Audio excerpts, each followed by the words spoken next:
Não suporta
utilidade da ordem que conduz ao progresso.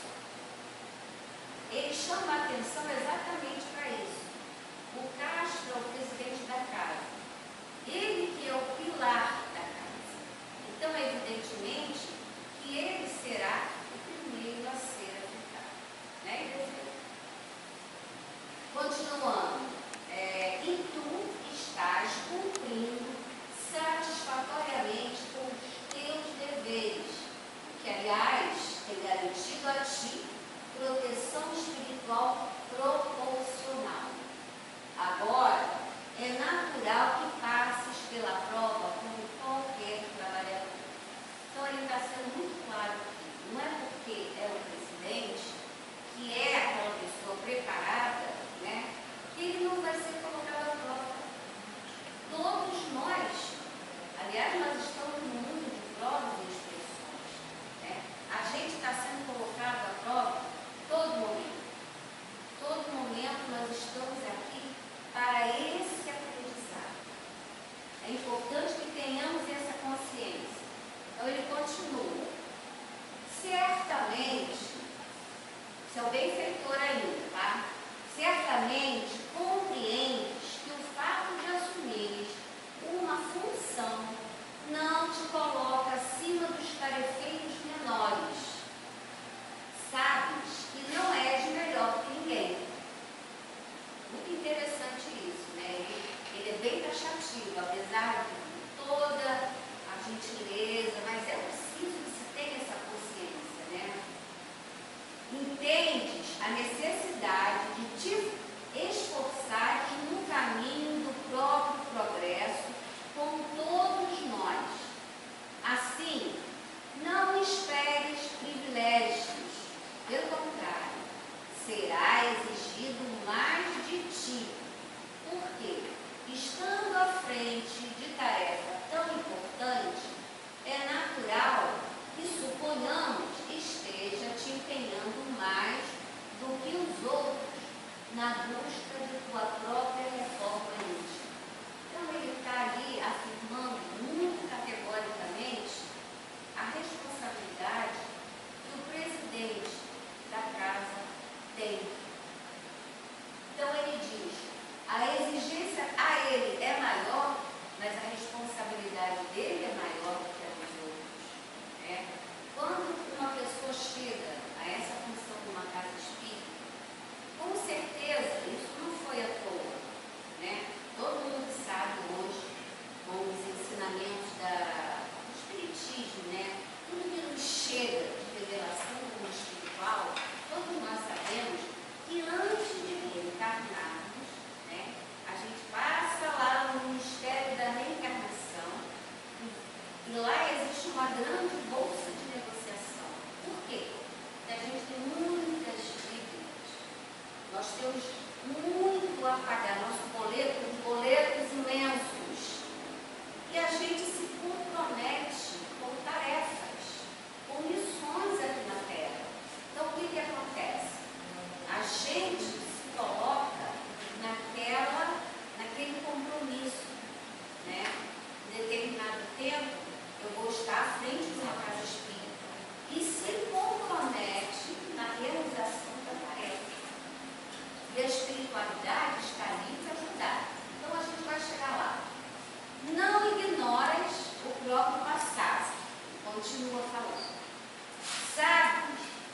Sabes que estás neste cargo para recompor com o bem e a fraternidade os desvios materiais e espirituais que proporcionaste aos irmãos em humanidade.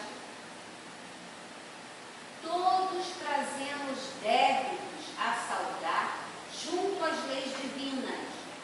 Contudo, não iremos te desamparar. Terás, a partir de hoje, proteção redobrada.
Ao mesmo tempo que a gente sabe da responsabilidade, mas nós ainda temos muitas fraquezas, muitas mazelas, né?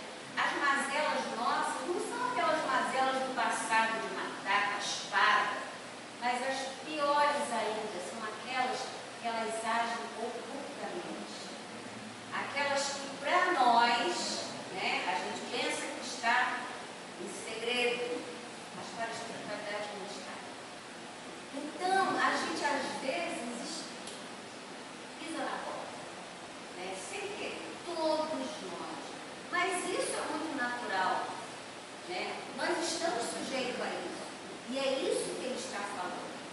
Que apesar de tudo isso, eles estão ali, orientando. Então, ele está fazendo, dando as orientações, mais uma vez, apesar dele já saber, ele está dizendo o que ele deve fazer, relembrando. É como se fosse, né, um incentivo a continuar firme na tarefa. E todos nós, a gente não gosta de uma fala, né? Quando a gente executa uma tarefa, calma, que tudo vai dar certo. Quem não gosta de uma fala desse, né? Então é isso que a espiritualidade faz. Trabalha desta forma. E ele continua. Entretanto, isto não te livrarás das investidas das trevas. Eles tentarão de tudo, te envolverão de todas as formas. Dessa maneira, evita as irritações e os aborrecimentos o quanto possível. É fácil, gente? Não é fácil. Eu imagino, né? Nós agora vivemos um momento terrível, né? Obra na casa. Como evitar? É difícil, gente. Não é fácil, não. É uma tarefa que nos desgasta bastante. Mas ele precisa falar isso, não é? E é o que ele continua falando. Cultivando tolerância e vigilância sempre. E quando tiveres de orientar, procura conciliar autoridade moral com fraternidade, ou seja, ter pulso, mas ter amorosidade, generosidade, porque é isso que tem que ser. Né? É isso que nós temos que exercitar, essa prática, porque a gente perde a paciência mesmo. De vez em quando a gente sai do prumo. É normal, gente, é muito normal. Todos nós aqui somos iguais. Estamos aqui com os mesmos objetivos. Evoluir, e não é fácil. E ele continua. Compreende, meu irmão, que realmente não é fácil. Inúmeras ocorrências te solicitam decisão rápida. Várias reclamações pedindo comissão, trabalhadores não tendo normas, ciúme, etc. Naturais para uma casa com estas proporções. Entretanto, paciência. O exemplo tem que ser de cima para baixo. Terás de ser um espelho que refletirá a compreensão, tolerância e fraternidade. Paciência, a ciência da paz. E aí, né, eu não poderia deixar de trazer, né, lá do Evangelho segundo o Espiritismo, no capítulo 9, o item 7, falando da paciência. Porque a gente já leu várias vezes, né, todos nós. Mas quando a gente começa a ler palavra a palavra, a gente consegue compreender melhor. Meu primeiro estudo aqui na casa foi sobre a paciência. Por quê? Porque eu precisava entender o que era isso. Não sei se alguns de vocês aqui lembram, se assistiu a minha primeira vez aqui na casa, eu falando sobre isso. E o que aconteceu?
nós vamos dar graças a Deus daquele irmão nosso. Ele estava no nosso caminho, pois nos alertou a dar continuidade a nós mesmos, porque isso, o trabalho, primeiro é nosso para nós. Quando você consegue entender o irmão, você primeiro está fazendo bem a você mesmo e depois ao próximo. Ou seja, as leis de Deus, né? Amar primeiramente a Deus, ao próximo e a si mesmo como ao próximo. É isso que ele diz. Então a dor do irmão, perdoar o irmão, é uma caridade que a gente vai ter que ter e que é mérito para nós. Entender o outro. É isso que nós estamos fazendo aqui. Continuando. Sei que a vida é difícil. Ela pode ser comparada a mil alfinetadas que acabam por ferir. Se considerarmos os deveres que nos são impostos e as consolações que recebemos em troca, veremos que as bênçãos são mais numerosas que as dores. O fardo parece mais leve quando se olha para o alto do que quando se curva a fronte para a terra. Nós temos a mania de reclamar de tudo. Mas o que ele está falando ali é verdade. Nós recebemos muito mais benefícios do que dores. É que a dor é mais eletrizante, chama mais atenção. É igual quando a gente liga a televisão, é só coisa ruim. Coisa ruim chama atenção demais. Quais coisas boas que aparecem na televisão, nos noticiários? Dificilmente. A mesma coisa, a gente já está tão acostumada com isso, nós nos acostumamos do mal. Nos chama atenção, você reclama o tempo todo, mas não é capaz de ver que hoje você acordou, levantou, abriu a geladeira, sua geladeira está sua comida. Claro que existem problemas, mas estamos vivos, estamos com forças para trabalhar, para poder ter o que comer, ter um trabalho. Cada um tem suas dificuldades, mas tem também os seus benefícios. E quando a gente começa a entender isso, nós vamos entender sobre o outro. Que o outro tem mais problemas que eu. Eu não tenho problema nenhum. A gente tem a mania de ampliar uma coisa desse tamanho. Nós precisamos entender que o frio confia de acordo com o cobertor, não é isso? Deus dá o frio conforme o cobertor. Ninguém carrega, né, um fardo maior do que consegue. Se nós estamos com o fardo, é porque nós aguentamos. Aquilo é para despertar em nós que precisamos seguir em frente. E ele continua: coragem, amigos. O Cristo é o modelo de todos. Ele sofreu mais do que qualquer um e não tinha nada para ser acusado. Do que ser acusado? Já no caso de vocês, existe um passado de culpas a resgatar e um futuro a modificar. Sejam pacientes, sejam cristãos. Essa palavra resume tudo. Então, lembremos sempre desse trecho do Evangelho. E aí, ele continua, né? O nosso benfeitor esclarecendo ainda ao Castro, né, ao presidente da casa. Não penses que estamos exigindo muito de ti, apenas lembrando-te dos valores do homem de bem. Porque lá no Evangelho, né, no trecho do Evangelho, tem lá os critérios, segundo o Evangelho, né, do homem de bem. Não que nós vamos ter todos eles, muito difícil, mas a gente tem que ter ciência deles. saber que eles existem. E a gente, pelo menos, tem que ter alguns que a gente precisa saber. Nós precisamos seguir. Nem sempre nós vamos conseguir. Nós precisamos tentar sempre. Então é isso que ele diz. Os valores do homem de bem que se refere o Evangelho. E estimulando-te a continuares com o trabalho que vens realizando já há décadas. Segue adiante. E aí ele fala de um instrumento que é essencial. Lembra-te da prece. Essa é a ferramenta principal. Aliás, duas. A prece e a paciência. E aí ele continua. Nós estaremos te sustentando, vibrando para que consigas estar, o quanto possível, em sintonia superior, buscando-nos em pensamento. Embora permaneçamos invisíveis, estaremos como sempre ao teu lado, porque a tua disposição para o bem e o trabalho que desempenhas precisam de nossa cooperação. Então, ele alerta o quê? Isso não é só para o presidente do casa, para os trabalhadores, é para o nosso dia a dia. Nós vivemos num mundo, em especial no momento que nós estamos vivendo hoje. Nós estamos no ápice da transição planetária. Então, está acontecendo muitas coisas ruins mesmo. É natural, é o tempo que nós estamos vivendo. E a gente precisa seguir em frente. Então, é natural que quando a gente está muito estressado, muito cheio de problema, a gente fecha o canal e nos liga à espiritualidade. Por quê? Porque a gente está irritado, está aborrecido. Então, o que a gente precisa fazer? Como diz Gabriel, né? Calma. Isso é um exercício, tá? Ele faz assim mesmo. Ele fala pra gente. Aí é o momento que a gente faz o quê? Uma prece. A prece não precisa ser aquela palavra difícil. Não precisa ser aquela regra, reza decorada. Nada disso. É uma conversa. Ouve, dá-lhe força. Eleva no momento o pensamento, ou seja, abre o caminho. Quando a gente pensa no algo, esse canal é aberto. E aí, os nossos mentores, os nossos guardiões conseguem nos acessar e nos dão, né, os conselhos para aquele momento. É tão simples e a gente esquece. O dia a dia, né, vai tão corrido que a gente esquece que nós precisamos estar em constante sintonia com os nossos mentores, porque são eles que nos guiam, seja qual momento de nossa vida, no momento diário. Aqui no centro é um momento ótimo para isso, mas lá fora a gente tem que pensar nisso. Quando a gente bota o pezinho daqui para fora, tudo pode acontecer. Então nós precisamos botar em prática aquilo que a gente vem buscar, os ensinamentos. E é isso que ele está falando.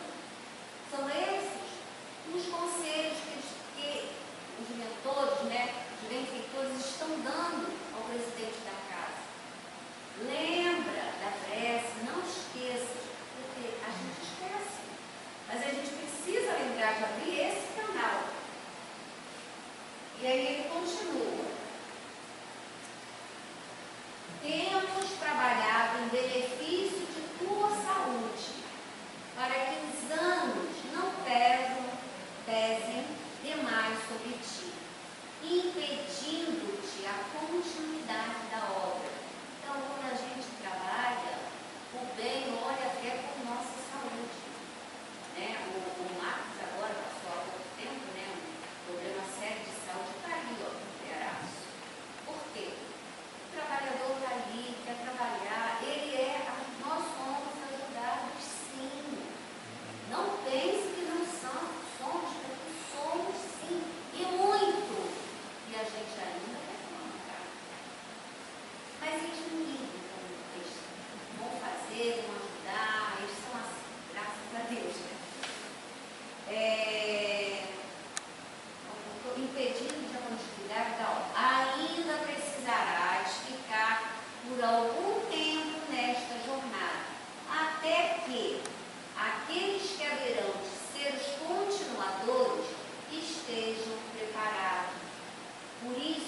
trabalha, suporta e testemunha o Evangelho nesta casa que é para todos nós, bênçãos dos céus. Ou seja, todos os trabalhadores que estão aqui, né, estão se preparando sempre. Por quê? Porque nós não somos eternos. O presidente, ele tem um mandato. Mesmo que seja no lugar do ele vai desencarnar, mas ele tem um período. Porque outros, né, estão sendo preparados para tomar o lugar. Então, no caso ali, ele está sendo afirmando, o Castro, o presidente da casa, que ele ainda tem uma jornada a seguir. Então, ele está dando essa força para que ele continue estimulando que ele se proteja, dando as orientações necessárias, né? E ele vai e continua. Confiamos em teu trabalho. Administras incalculável tesouro que precisa ser multiplicado em benefício comum. Sabemos dos teus sofrimentos, das tuas dúvidas, renúncias e das tuas expectativas quanto ao retorno à vida do infinito. Calma. O teu trabalho, mesmo que carregue muitas imperfeições, te garantirá uma reentrada tranquila na vida espiritual. Olha que interessante, né? Então, assim, a gente trabalha, é como o nosso trabalho do dia a dia mesmo. A gente trabalha para que lá na frente a gente se aposente, a gente tenha uma tranquilidade. E é isso que ele está falando, né? É muito igual. O que acontece aqui, acontece lá no alto. Nós estamos trabalhando em prol do nosso benefício, porque quando nós nos beneficiamos, beneficiamos também ao outro, né? E a nossa entrada no mundo espiritual, ela é reconhecida, né? Você tem um trabalho, você trabalhando, então você vai ter um lugar melhor, né? Porque a gente sabe, a gente recebe aqui no segundo momento muitos irmãos sofredores que não têm a menor noção de nada. Nós somos privilegiados, porque nós já temos um conhecimento. Então, cabe a nós decidir continuarmos ou não. Vamos continuar em frente. É um trabalho árduo, mas ele é recompensador. Por quê? Eu sempre penso isso, né?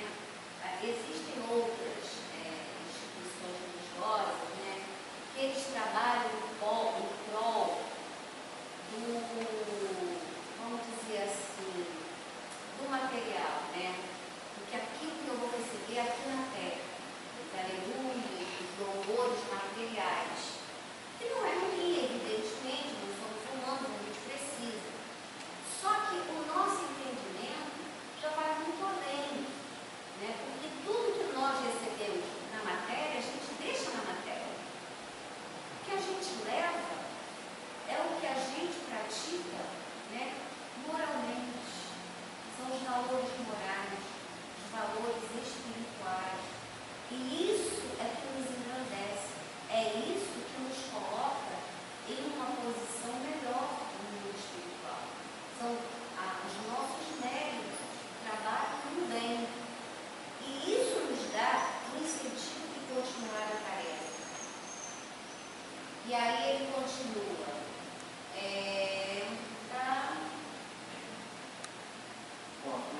Acho que eu já li o último capítulo.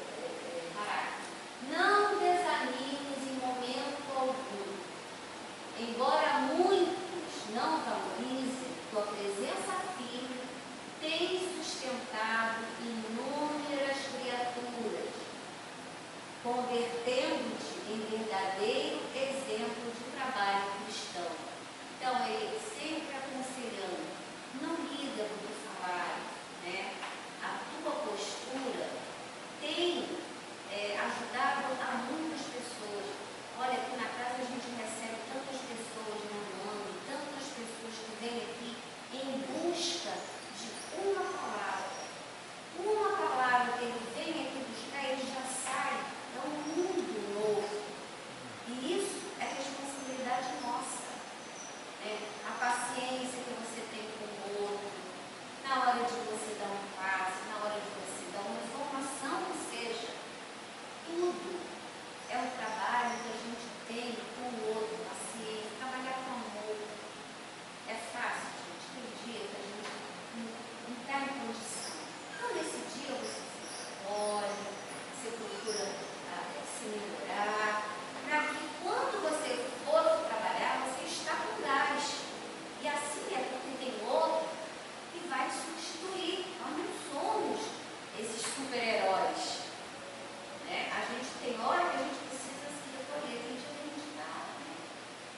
caminha murcho, aí a gente vem nem dá o passo, a gente vai lá senta, por quê? A gente vai dar o quê se a gente está sem nada?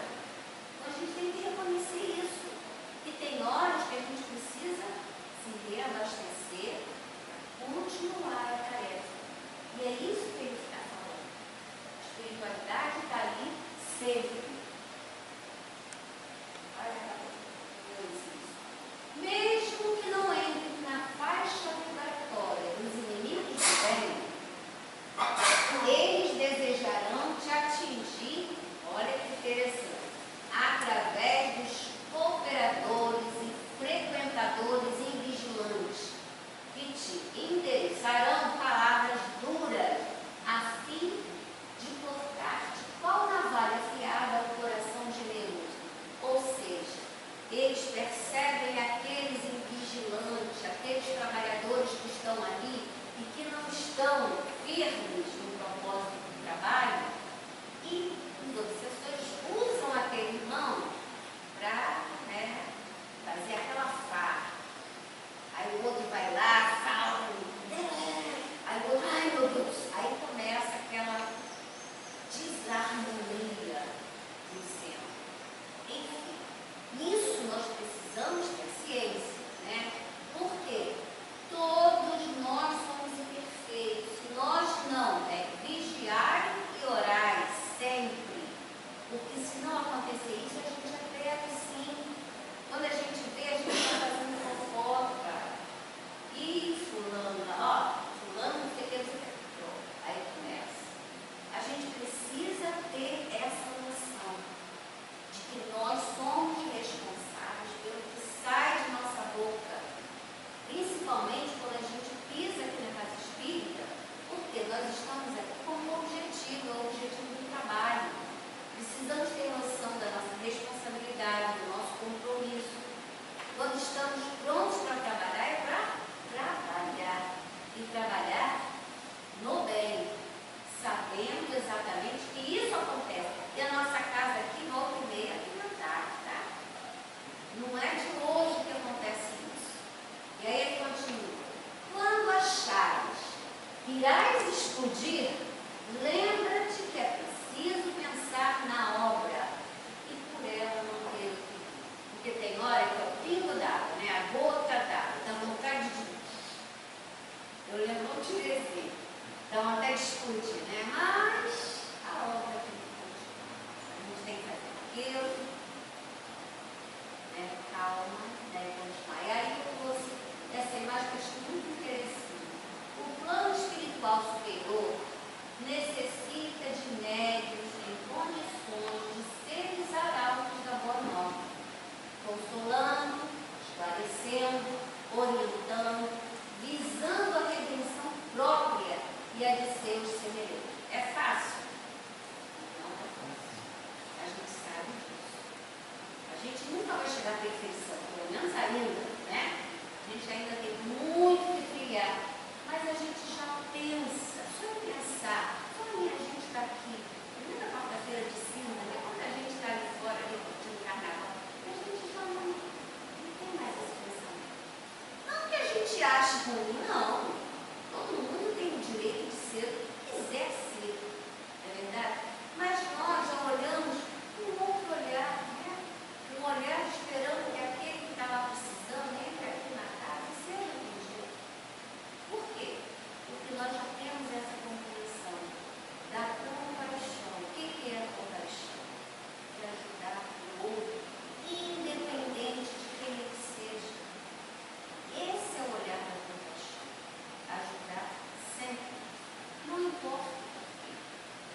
O nosso trabalho, a nossa tarefa é ajudar. E aí,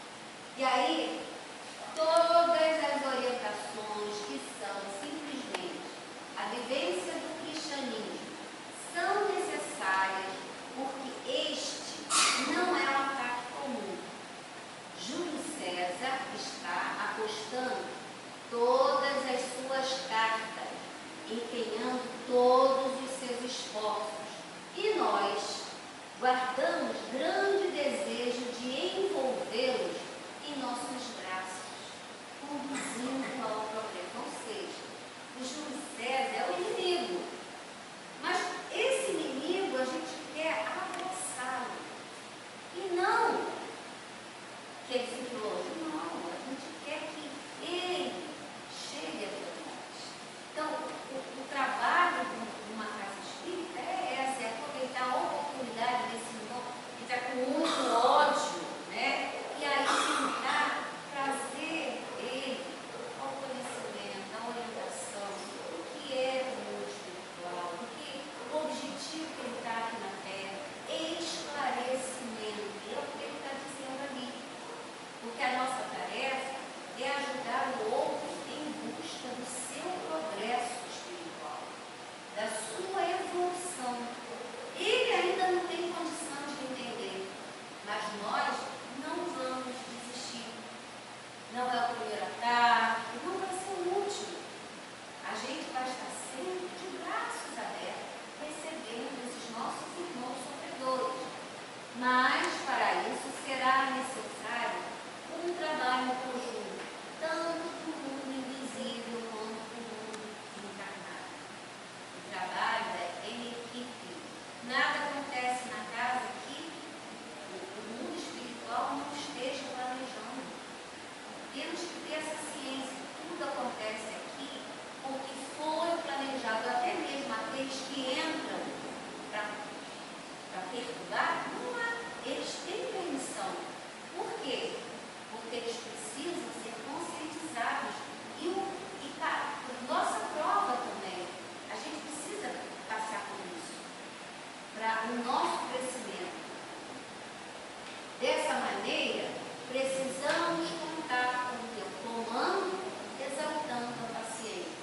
E aí, Emmanuel, através da psicografia de Chico Xavier, ele coloca assim: em todas as dores, arrima-te à paciência. Em todo o embaraço, espera com paciência. Todo o progresso humano surge da paciência divina. Conserva-te, pois, na força da paciência, e onde estejas, farás sempre melhor.